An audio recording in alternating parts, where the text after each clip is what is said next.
Joyeux anniversaire Anne-Elisabeth Blateau.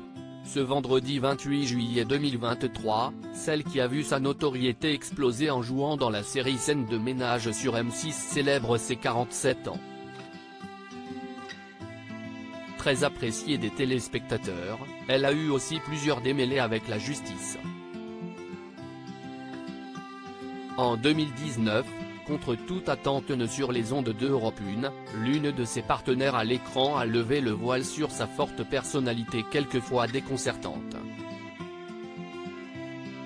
Une belle journée qui s'annonce pour Anne-Elisabeth Blateau.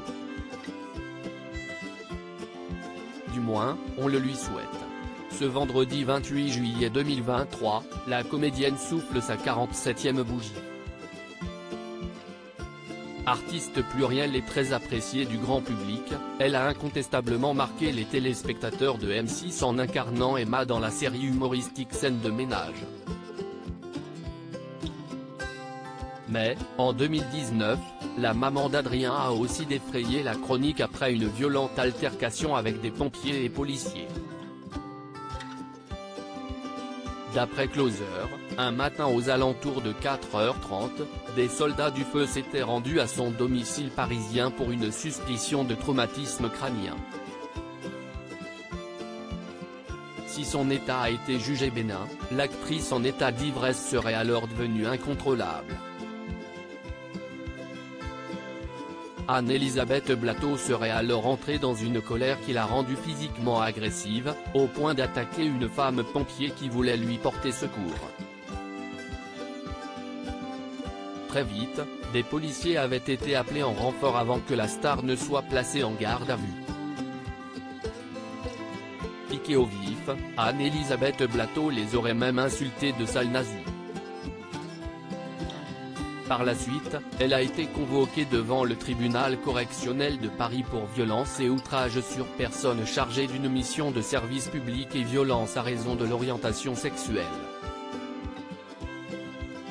Un scandale évoqué par son ex-partenaire à l'écran Valérie Carcenti alias Liliane dans Scènes de ménage.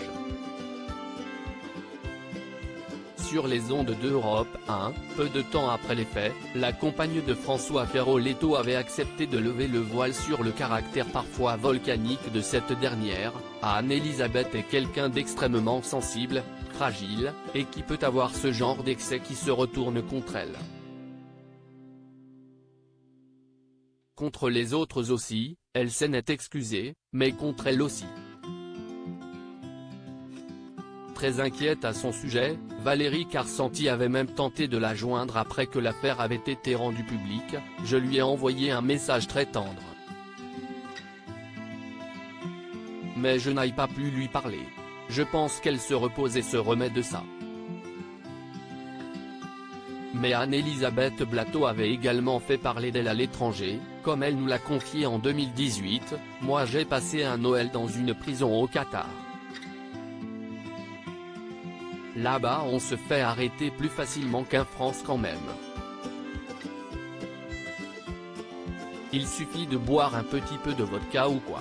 Du coup c'était Noël et j'étais en prison à Doha. Et en 2021, reblote. L'acolyte de David Morassen était de nouveau prise à la police française avant d'être hospitalisée en état d'ivresse, toujours selon Closer. Les autorités seraient intervenues après plusieurs plaintes du voisinage pour tapage. Étant sous l'emprise de l'alcool, Anne-Elisabeth Blateau serait devenue particulièrement agressive avant d'outrager les policiers. Toutefois, ces derniers se sont refusés à porter plainte contre elle.